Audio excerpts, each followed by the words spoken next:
10 minutes after another man's hands had been on my waist for 3 slow songs, my husband looked across the front seat of our car and told me Arthur seemed like a good man.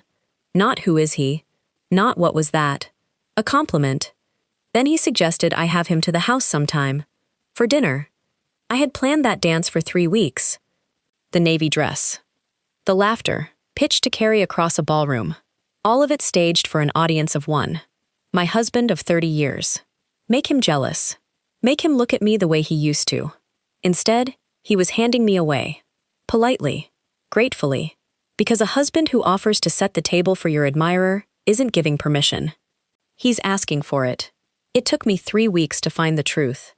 And 4 months to decide exactly what it would cost him. It ended with a name I hadn't spoken out loud in 27 years. And with everything one of us owned. I walked out of that ballroom believing I was the only one pretending. I had no idea. Welcome to Aging Heart Speaks. Get settled, and keep this in mind.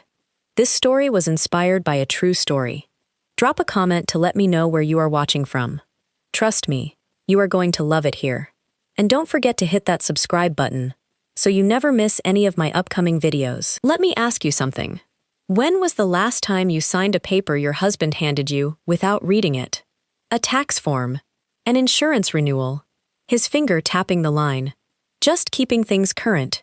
Your name, in your own handwriting, on a page you never looked at. Now, the harder question. How many years has that been happening in your house? For me, 30. 4 months after that dance, I sat in a law office 400 miles from home, across from a stranger who knew more about my marriage than I did. And he told me gently, the way you'd tell a widow that the trust had existed for 9 years. 9 years. I told him no.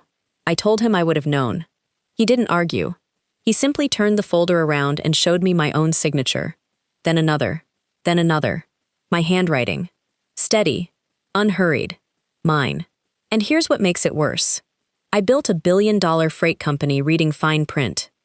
34 years, nobody slipped 1 page past Diane Calder. Not lawyers, not unions, not the IRS. But at my own kitchen table, loyalty held the pen. Because that's what trust looks like after 30 years, isn't it? It looks like not checking. The coffee they brought me that afternoon went cold on the desk. Funny, what you remember while a stranger explains what your marriage has been doing behind your back. Because that folder held more than a trust, it held a name. A name that no, not yet. You wouldn't understand what that name cost me. Not until you know what I built. And what I buried. So come back with me. 1992. 1 used truck. $11,000. A husband who swore we'd build something that would outlive us both. How does a woman who catches everything miss 11 years of lies under her own roof? The same way you would. 1 signature at a time. Everyone wants me to start this part with the money. I won't. I'll start with a parking lot in Columbus, Ohio. March of 1992. A 1987 box truck with 212,000 miles on it, and a rust hole over the wheel well shaped like Florida. $11,000. Every cent Richard and I had, plus $1,500 borrowed from his father by a quiet man named Samuel, who wouldn't accept a thank you but made us shake on it like a freight contract. Pay it back when it stops hurting, he told us. So we did both. We named the company Calder Freight because we couldn't afford imagination. 1 truck, 2 people. I drove. Richard kept the books. That was the deal from the first morning, and I need you to remember it, because everything that happened later lives inside that deal. I handled the road, he handled the paper. I hauled machine parts to Dayton and auto glass to Fort Wayne, and ate lunch off a cooler lid for 6 years. Richard sat at our kitchen table with graph paper and a calculator, and when I came in at 9 at night smelling like diesel, the papers would be waiting. A tap of his finger on the line. Sign here the insurance. Fuel accounts. The loan renewal. I signed. He filed. I drove. You divide the world up like that when you're building something. You have to. And it works. It worked for us for 3 decades right up until the day I found out what it had been working on. Second truck in 94. A leased warehouse in 97, 4,000 square feet, we couldn't fill, until suddenly we could. Because I have a gift, and I've earned the right to say it plainly, I notice things. A customer is about to walk, a driver about to quit, a rate about to move. I read every contract twice and caught what the lawyers missed. Every contract, twice. Hold that thought, and I'll tell you who we were back then, because it matters. In 2001, our insurance renewal came back 40% higher. 11 drivers on payroll. I paid the difference out of my own pocket for a year of mine, not the company's, and told no one. They found out anyway, truckers always do. Earl Dresser was my first hire, 1995. A bear of a man who called every dispatcher sweetheart until I broke him of it. When his stroke came, in 2009, half his face quit working and the doctors said he'd never pass another physical. I kept him on payroll for 2 years. We called it consulting. Consulting meant coffee in my office every Tuesday and lies about fishing. I still send birthday cards to my driver's kids. 340 names. I write every card myself, at the kitchen table, in October, all at once, like a harvest. I'm not polishing my own halo. I'm telling you this because when the betrayal comes, and it's coming, I need you to understand what it landed on. It didn't land on a hard woman. It landed on a woman who kept Earl Dresser on payroll and believed her marriage ran on the same loyalty her loading dock did. We married in July of '96, at the courthouse, between a Tuesday delivery and a Thursday pickup. That was us. The work was romantic. In 1998, Richard's father died. The morning after the funeral, Richard took his father's steel Hamilton off the nightstand and put it on his own wrist, and never took it off again. Not to sleep, not to swim. I had the crystal polished for his 50th birthday. Coo, my gift, his father's watch. In 1999, I was 8 months pregnant with the boy we were going to name after him, Samuel. We painted the nursery yellow because we wanted to be surprised. And then we were surprised, and it was the kind of surprise God should have to answer for. Our son was born on a Tuesday in June, and he never took a breath. We buried that name twice in 2 years. Richard's father in the winter, our boy in the summer. The hospital sent us home with a box. Inside it, a lemon-yellow blanket my sister had crocheted, small enough to fold into a square the size of a dinner napkin. It's in the cedar chest at the foot of my bed. It has been there for 27 years. I could find it in the dark. We never said his name again. People think that's coldness. It isn't. It's that saying it out loud made it true all over again, and we could only afford so much truth.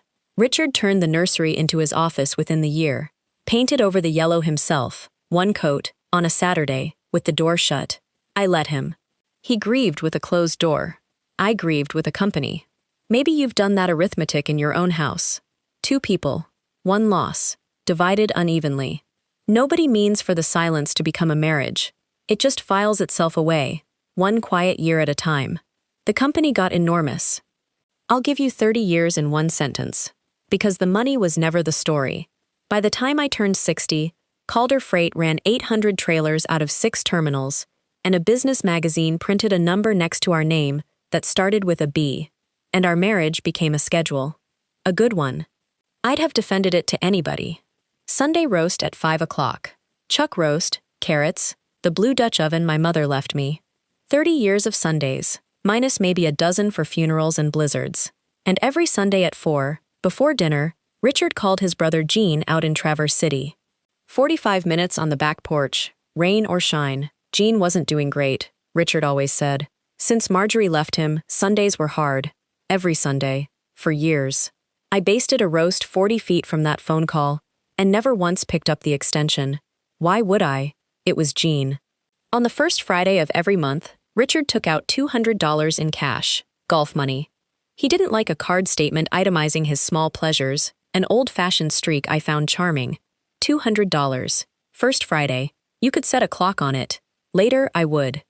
And every July, on our anniversary, after the dinner and the wine, the folder, Manila, his reading glasses, the same finger, tapping the same line, just keeping things current, estate things, beneficiaries, titles. I signed 30 of those folders across 30 years, and I truly read none of them. The woman who read every freight contract twice. You see it now, don't you? At work, I trusted no one. At home, I had 30 years of proof that I didn't need to check. In 2014, the company hired a real finance department, Richard's phrase, delivered with a smile that didn't quite hold. He moved to the board, kept his signing authority on the old vendor accounts, the ones he'd built by hand, and in 2015, he started consulting for smaller carriers. Pittsburgh, Harrisburg, 4 days at a time, once, sometimes twice a month. I was running 800 trailers. God help me. Part of me was relieved he had something of his own again. 11 years. Those trips went on. 11 years of packed bags by the door, and hotel soap in his kit, and me not asking a single question, because loyalty doesn't interrogate. Then came this past February. Richard flew home from a logistics conference in Denver with a sunburn, across his nose, down both forearms. Half the sessions were outdoors, he said. Top-of-the-line nonsense. A sunburn. In February. From Denver. I remember thinking, and I remember deciding not to think about it. You've made that decision too, haven't you? A long marriage teaches you exactly how much thinking not to do. So where had my husband actually been that February, and all the Februaries before it? I didn't ask. Not then. 3 weeks later, at my own dinner table, my oldest friend watched Richard not watch me, and she said the sentence that started everything. The sentence came from Maureen Kowalski, my best friend of 41 years, on a Thursday night in March, over the last of a bottle of wine Richard hadn't stayed downstairs to finish. Maureen ran my office for 22 years before she retired. She reads a room the way I read a contract. And she'd just spent 2 hours reading mine. She told me what she'd found. My husband had answered me twice that night without once looking up. She'd counted. Then she asked the question I couldn't answer. When had Richard last looked at me? Not glanced at. Looked. I couldn't answer her. That was the answer. So I did the math I'd been refusing to do. Richard hadn't commented on a haircut since 2019. 2 years ago, I wore the same green dress to dinner, 2 nights in a row, on purpose. A little test I was too proud to call a test. He never noticed. Or he noticed and it didn't matter. I still can't decide which is worse. Maybe you can. Maybe you've run that same quiet experiment in your own kitchen and told no one. Maureen set down her glass and laid out her idea, plain as a shipping schedule. Let some silver-haired charmer laugh at my jokes in public, and watch my husband remember he had a wife. I told her I was 60 years old. She said that was exactly her point. How much longer did I plan on being invisible? I'll be honest about how it felt to plan it. Ridiculous. A woman who ran a boardroom of 200, scheming like a girl of 16. I was ashamed of needing it.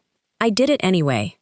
If you've ever wanted just once more to be looked at like you're worth looking at, you already understand. Arthur Hale sat 2 seats down from me on the hospital fundraising board. 63, a retired architect. He'd lost his wife, Ruth, 3 years before, and he still wore his ring. That ring is half the reason I picked him. A man still faithful to a memory wasn't going to complicate mine. I asked him for coffee after the March board meeting, and told him the truth. All of it. My marriage had gone quiet in a way I couldn't name. I wanted to wake my husband up. I needed a co-conspirator with good manners and nothing to gain. Arthur stirred his coffee for a long moment. 2 sugars. And then he told me what he missed most since Ruth. Not the big things. Having somewhere to be. Somebody is expecting him. I was offering him somewhere to be, he said. He accepted. Then, after a beat 63 years old and his first job as a decoy, we laughed. Lord, it felt good to laugh with a man at a table. And let me say this part plainly, because it matters. Arthur knew everything. Nothing was hidden from him, and nothing about it was physical. He never touched me except to dance. 2 people staging a small play for an audience of 1 man. First came dinner at Antonelli's on a Friday night. Window table, the one you book when you want the whole street as your witness. Sure enough, a couple from the club walked past. Richard's response, when word reached him? He asked me if the veal there was still good. Then came the gala. The last Saturday of March. I bought a navy dress that cost more than my first truck payment. Arthur wore Ruth's favorite tie. She'd want in on this, he said.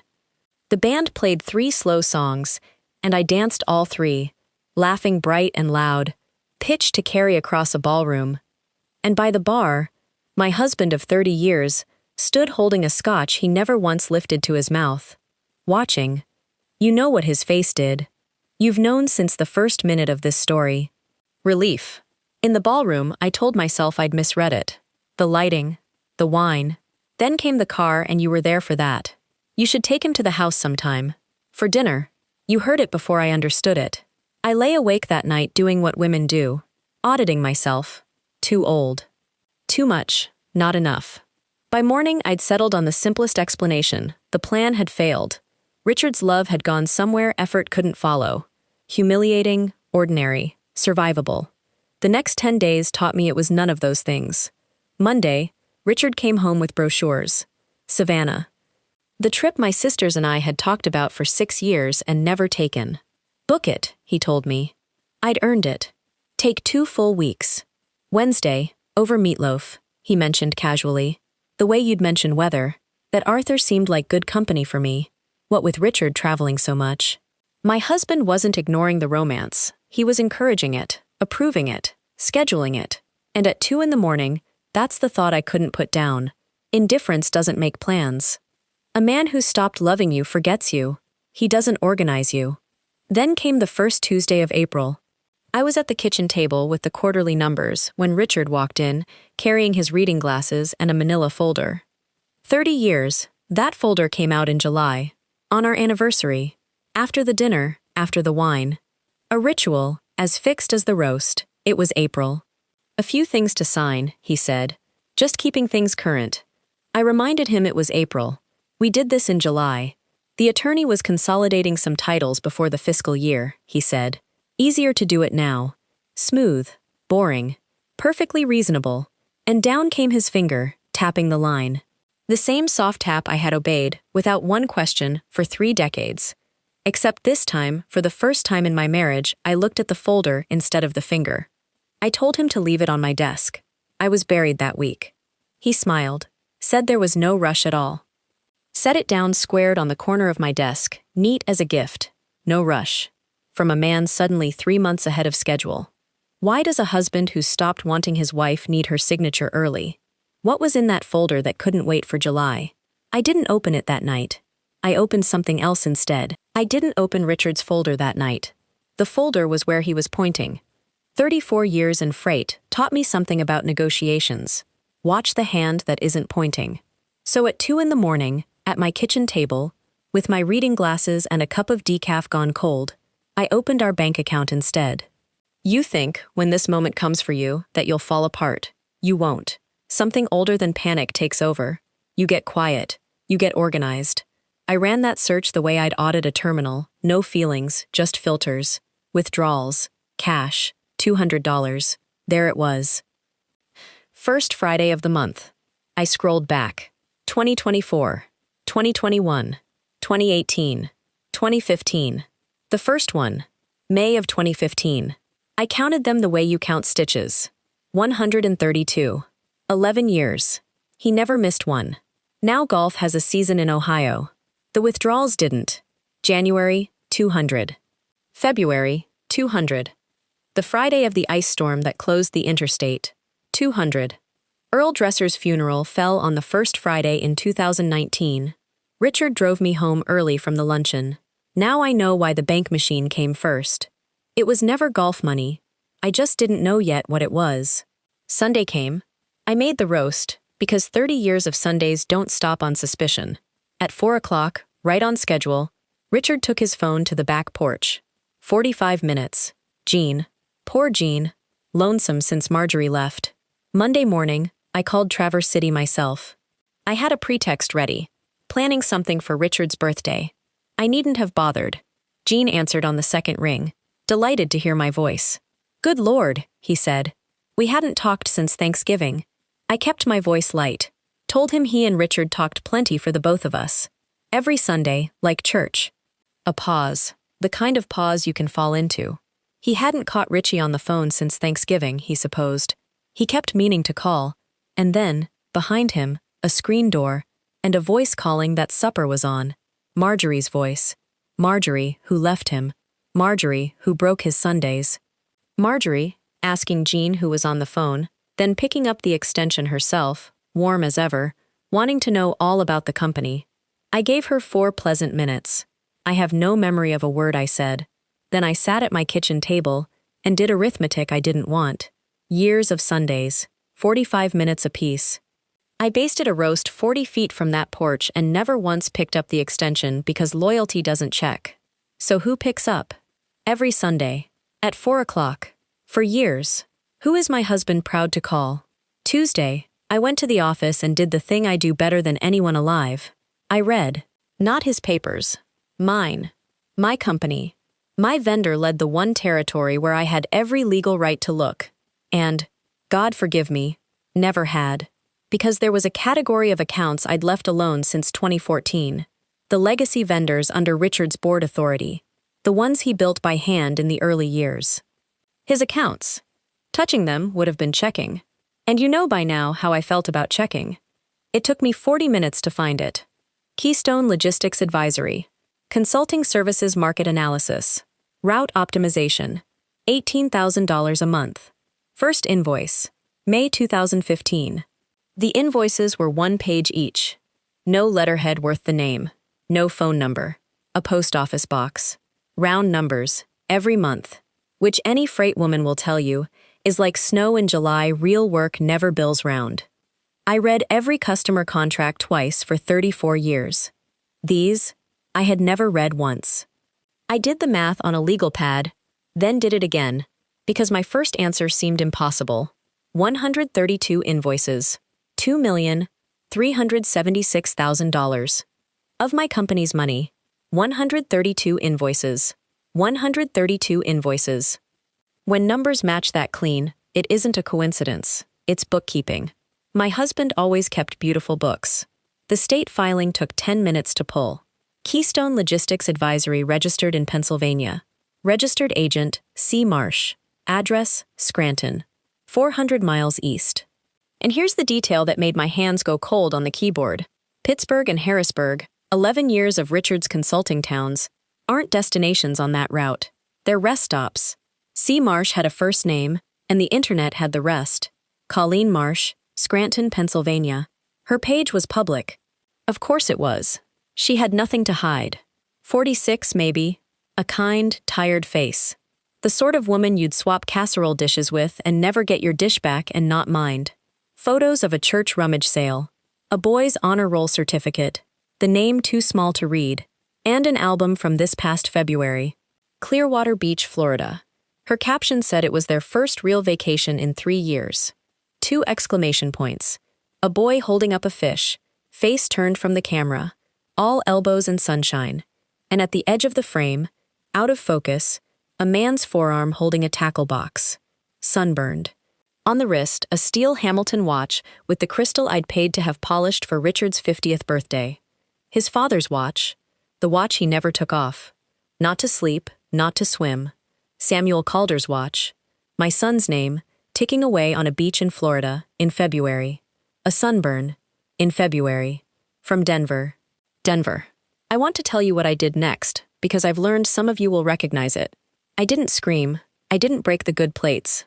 I closed the laptop, wiped the counters, and went to bed beside my husband, who slept the sleep of a man whose books were balanced.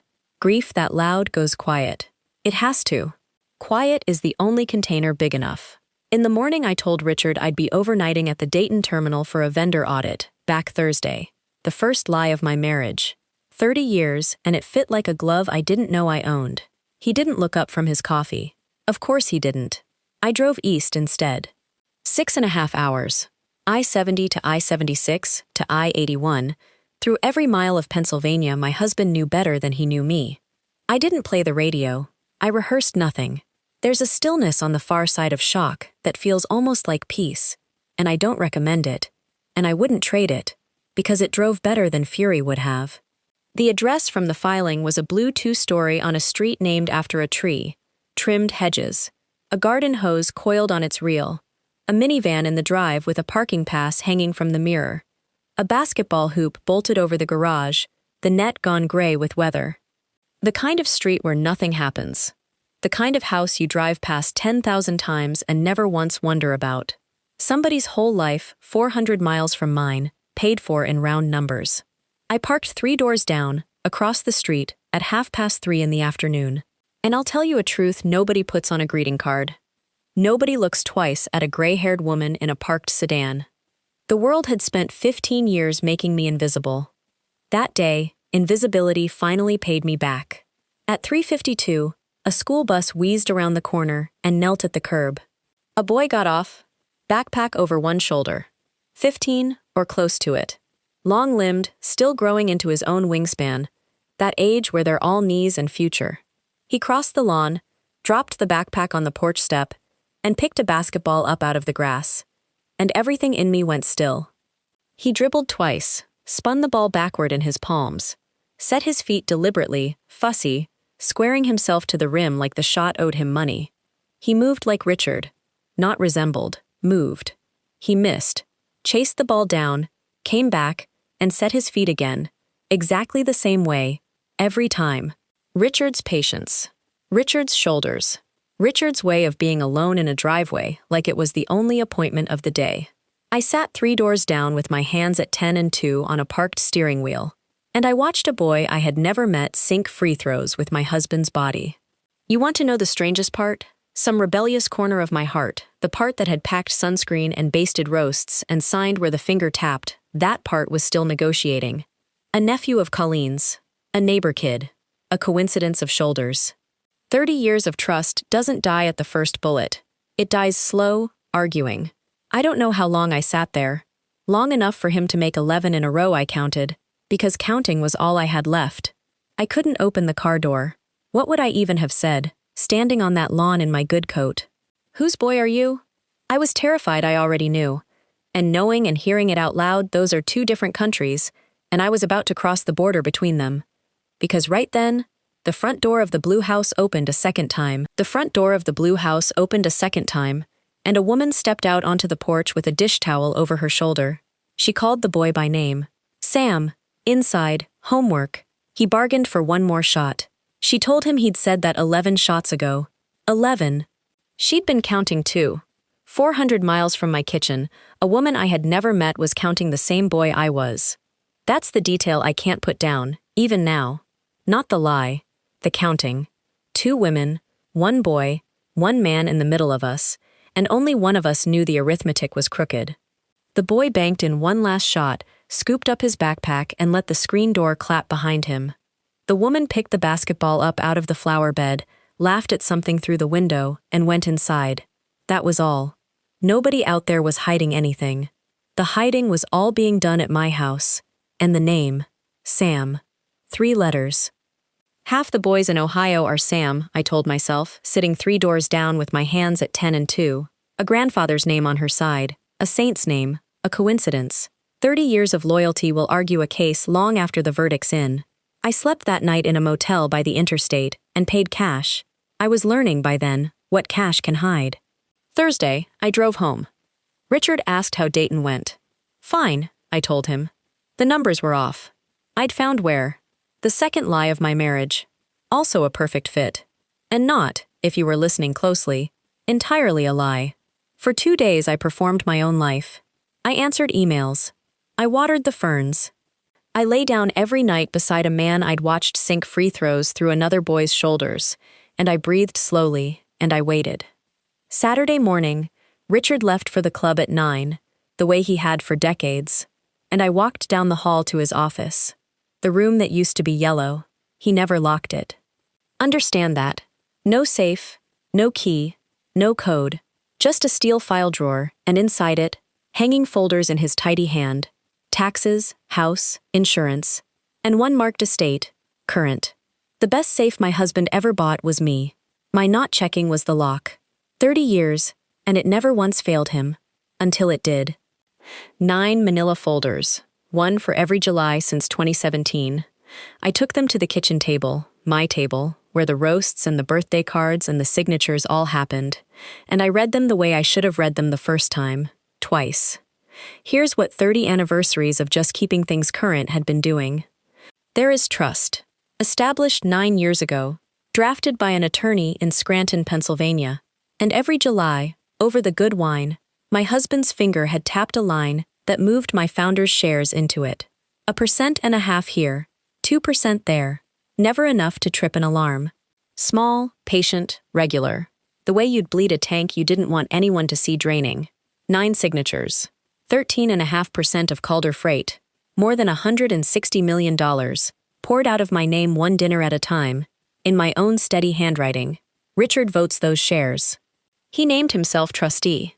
Add them to his own stake, and my numbers man had walked himself to within 6 points of controlling the company I built from a rust-holed truck.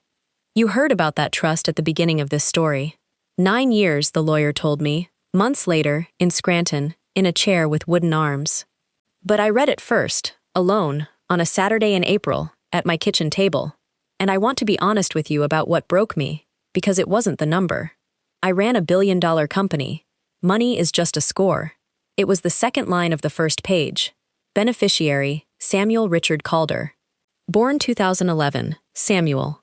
The name his grandfather carried into that parking lot in 1992 with $1,500. The name we painted a room yellow for. The name we buried on a Tuesday in June and never said again, not because we forgot, but because we couldn't afford it. I couldn't afford it. 27 years, I kept that name folded in a cedar chest, small as a dinner napkin. Richard dug it up and gave it away, to another woman's son, 400 miles east, a boy with his shoulders and his patience and my dead child's name, doing homework in a blue house my company's invoices paid for. You want to know what betrayal actually feels like at 60 at your own kitchen table? It doesn't feel like fury. Fury would have been a relief. It feels like grief with nowhere to stand. I sat there and mourned my son all over again, and this time I had to share the funeral with a stranger. The money he took? Fine. The years he took? Fine. The name was the theft. I couldn't survive politely. And here is the detail my accountant's brain filed even while my heart was on the floor, because the numbers never stopped talking to me. Born 2011. The first Keystone invoice. May 2015. 4 years, Richard carried that household out of his own pocket before he decided my company should pick up the account. My husband didn't fall into a lie. He piloted one, then he scaled it. When my hands worked again, I went to my desk, where the 10th folder had been sitting for 11 days, squared to the corner. No rush at all. I opened it. Front pages, boring, titles, consolidations, wallpaper. Richard always did know how to bury a lead in paperwork. Last page, an amendment. The remaining transfers the whole back half of his patient little schedule, no longer annually. Effective immediately upon execution. One signature, and the trust swallowed 11 more points overnight. One signature, and Richard Calder controlled Calder Freight. The date on the draft, April 2nd. The gala was March 28th, 6 days. My husband watched me dance with Arthur Hale on a Saturday, and by the following Thursday his attorney had paperwork ending my life's work 3 months ahead of schedule. Because that's what the relief was. I finally understood it, sitting there with the page shaking slightly in my hand. A wife in love with another man doesn't read what she signs. A wife with a gentleman friend at the gala takes the Savannah trip, takes the settlement, and goes quietly. Once he came to the house, he wanted Arthur at my table, in front of witnesses. I hadn't made my husband jealous. I'd handed him his alibi. The folder was still on my desk that night, squared, patient, waiting for July or sooner if I was agreeable. How long does a patient man wait?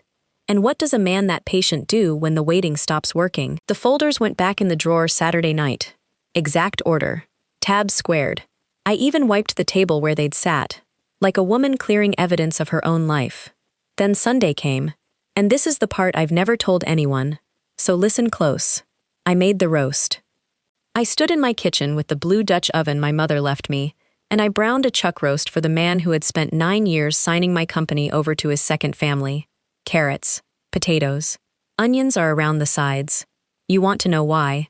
I've asked myself 100 times since. Part of it was covered. A woman planning what I was starting to plan cannot afford a cold oven. Richard read balance sheets for a living. A skipped Sunday was a variance. But part of it was the truer part. That roast was mine. 30 years of Sundays were mine. He'd taken the name, and the shares, and 11 years of February. He was not getting the roast. You hold what you can hold. At 4 o'clock, Richard took his phone to the back porch. Rain or shine, poor Jean. And for the first time in all those years of Sundays, I turned the burner low, dried my hands on the towel, and walked to the hallway window. The one over the porch. Open 2 inches for the spring air. I stood in my own house and listened to my husband's voice like a stranger outside a lit window. He was laughing. I want you to understand what that did to me. Not talking. Laughing the low, easy laugh I used to get across a cab bench in 1993. I hadn't heard it in so long I decided it was gone. It wasn't gone. It was just spent somewhere else. He was coaching, telling the boy he'd squared up, that he'd done the work, that the shot goes in because you did the work. Then tape the game, tell your mom, the whole thing, not the highlights, and then the 3 words, easy as breathing, proud of you, buddy. You know that? Every day. Every day. There it was, 11 years of Sundays, 45 minutes at a time.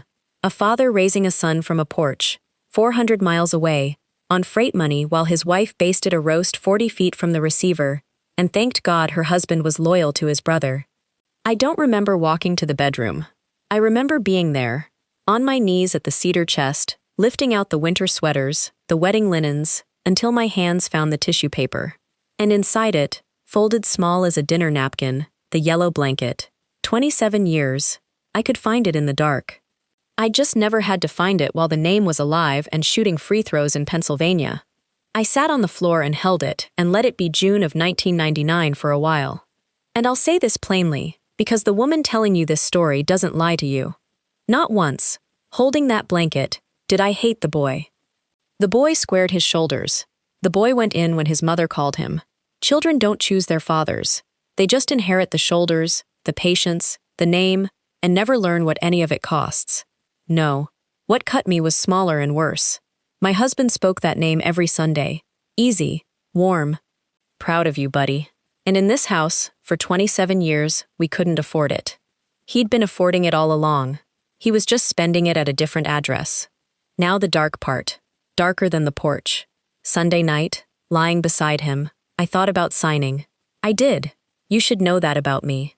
Take the Savannah trip. Take the settlement. Let the patient man have his exit, and go be a rich old woman somewhere warm. I was 60, invisible for 15 years.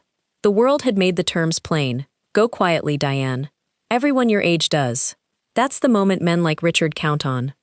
Not that we won't find out.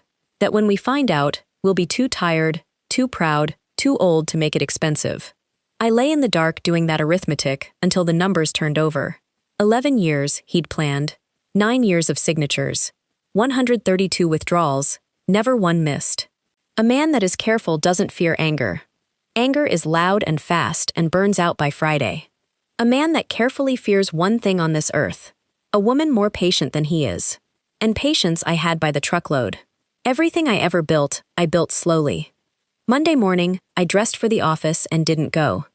I sat at the kitchen table until Richard's car cleared the drive. Then I took a card out of my desk. A card I'd kept for 19 years and dialed. A voice I trusted answered on the second ring. I gave it my name. I asked for 2 weeks. And complete silence.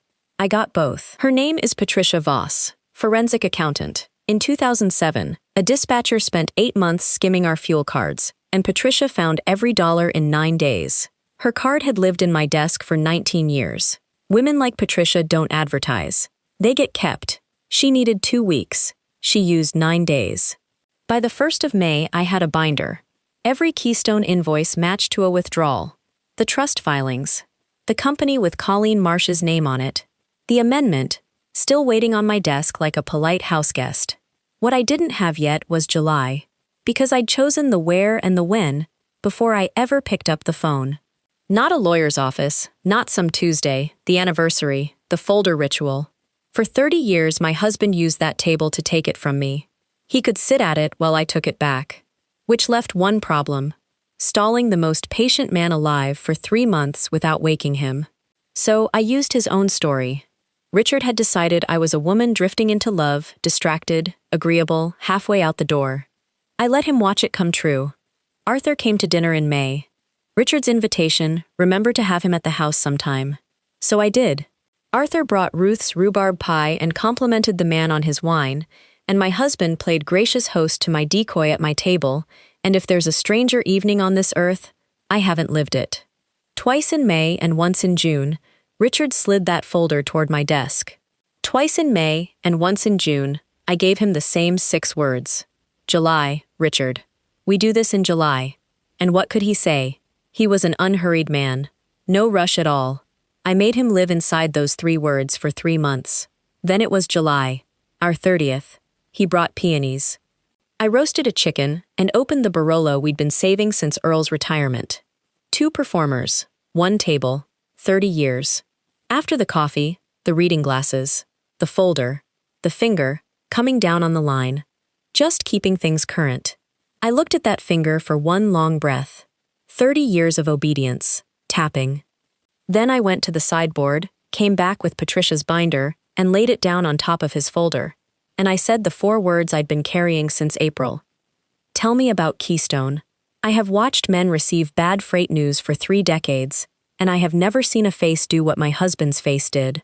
It did arithmetic. Eyes down, carrying figures, looking for the version of the sum that came out survivable. I didn't wait for it. I dealt with the pages like cards. The invoices are 2,376,000. The withdrawals 132, not one missed. The trust, beneficiary line marked. The amendment, dated 6 days after the gala. And last, the photograph from Clearwater Beach of a tackle box, a sunburned forearm, and his father's watch, circled in red ink. He took off his reading glasses and folded them. I'd seen him do that across conference tables since 1994. It meant the deal was dead, and he knew it. Credit where it's due, he didn't deny 1 page. What he did instead was make his case. 34 years, he said. Every ledger, every filing, every tax season his. And his name is nothing. The trucks said Calder, and the trucks meant me. He called himself a line item at his own company, said I'd never have missed it. And the boy was his son. His son deserved something of his. I let him finish. Then I told him the only thing that mattered. It needed to be his to give. He hadn't taken it from the company. He'd taken it from me. In my handwriting, at this table, he went quiet. I looked at his hands, and then came the only true thing he'd said in 11 years. I had stopped saying his name, he told me. A breath. She didn't. I want to be honest with you about that moment, because you've stayed with me this far and you've earned it. For one breath, the closed door of 27 years stood open between us, and I nearly reached through it. That was the truth under all the ledgers. Not greed. Grief, gone crooked. But hear me, because this matters. Grief explains. It is not an excuse. He could have brought that name to me any year, any Sunday, 40 feet from the porch. He chose an audience that didn't know what the name cost. So I told my husband the truth he'd never looked up long enough to see. I never stopped saying that name. I stopped saying it out loud. And if he had looked at me any June of his life, he'd have known the difference. He had nothing. And then my husband did the smallest thing I ever saw him do. He reached for the only language he had left and asked me what I wanted. So I told him, quietly, in order, the way Patricia and I had rehearsed it. 4 minutes, and he never once interrupted. You'll hear the terms when he signs them. What I'll give you now is the last thing I said, standing at the head of my own table, clearing his folder away like an empty plate. Don't look so frightened, Richard. We're just keeping things current. Here were my terms. 4 minutes at my kitchen table, and I'll give them to you the way I gave them to him. In order. Every Keystone dollar back $2,376,000, plus interest, wired to the company he'd bled. The trust dissolved, my 13.5% home in my name. His shares, all of them signed over to me. His board seat resigned by Friday, for health reasons. And the divorce. On my paper, no contest. Or Patricia's binder went to the district attorney. 11 years of round number invoices has a legal name, and it is not consulting. Richard looked at the pen for a moment, then he picked it up. 11 minutes. I watched the clock over the stove, because counting was all I had left in me. It took my husband 11 minutes to sign away what took him 11 years to build. He always was efficient with paperwork. 2 weeks later, I sat in a law office in Scranton, in a chair with wooden arms, while the attorney who drafted that trust unwound it page by page. You were there. That's where this story began. He told me the trust had existed for 9 years, and 4 months of knowing everything my mouth still said it. I would have known. That's how deep 30 years goes. Loyalty argues even at the funeral. And then there was Colleen. I asked her to meet me at a diner off Route 11. She came because she still didn't know why. I laid it out plain, and I watched a marriage die at a formula table for the second time in one summer. Hers had never legally existed. Nobody had told her that either. She told me what Richard had always told her. His ex-wife kept the company, that was why. Then she stopped, did the same arithmetic I'd done at my own kitchen table. There is no ex, she said, flat, like a fact she was filing. There's just me, I told her. And I wanted her to hear it from a woman, not a subpoena. She never raised her voice. She thanked me for coming in person. Then she went home and changed the locks. By August, my husband had lost 2 houses in one season, and neither woman would have him. One more term. My lawyers fought me on it for a week. I put it in anyway. Out of what remained of Richard's own money, clean, repaid, and counted in education fund. For Samuel Richard Calder, born 2011, of Scranton, Pennsylvania. The boy squared his shoulders and did the work. Children don't choose their fathers. They shouldn't have to pay their father's invoices either. Colleen cried at that part. It's the only time either of us did. The divorce finalized in the last week of September. Quiet. No contest. He took an apartment near the airport. Fitting, I thought, for a man who spent 11 years in between. And then it was October. I sat at my kitchen table with 340 birthday cards, writing the harvest, the way I have every October for 30 years. And the mail came. One envelope, light note card inside. My name, in a teenager's careful handwriting. The postmark said Scranton. The envelope sat on my table for an hour. Some things you let yourself be afraid of. Inside, no card. One sheet of lined paper, folded twice, the handwriting careful, pressed hard enough to read from the back. He called me Mrs. Calder. He said his mom had told him everything, that I didn't have to do what I did for him. He thanked me, and then, at the bottom, above a single letter, he said he was sorry about my son. She'd told him about the name, then. All of it, and a 15-year-old boy in Pennsylvania sat down and apologized for the weight of something he never chose to carry. I read it 3 times. Then I climbed the stairs, knelt at the cedar chest, and lifted out the tissue paper. I laid his letter beside the yellow blanket folded small, the 2 of them, edge to edge. Both Samuels in one place, 27 years apart, neither owing the other a thing. I sat on the floor for a while. It wasn't grief this time. I don't have a better word for it than finished. Some Sundays now, Arthur stays for dinner. He carves. He still wears Ruth's ring, and I still make the roast, and nobody at my table is pretending anything. Turns out that's all I was ever asking for. The trucks still say Calder. 800 of them, on every interstate east of the Rockies. These days, they only mean me. I spent 34 years building something worth $1 billion and 1 summer learning what I was worth without it. More, as it happens. Considerably more. So let me leave you with what this story taught me. The heart keeps its own ledger. Every kindness, every silence, every name you couldn't afford to say out loud. It misses nothing, and it forgives no arithmetic. And sooner or later, however long you make it wait, the heart speaks.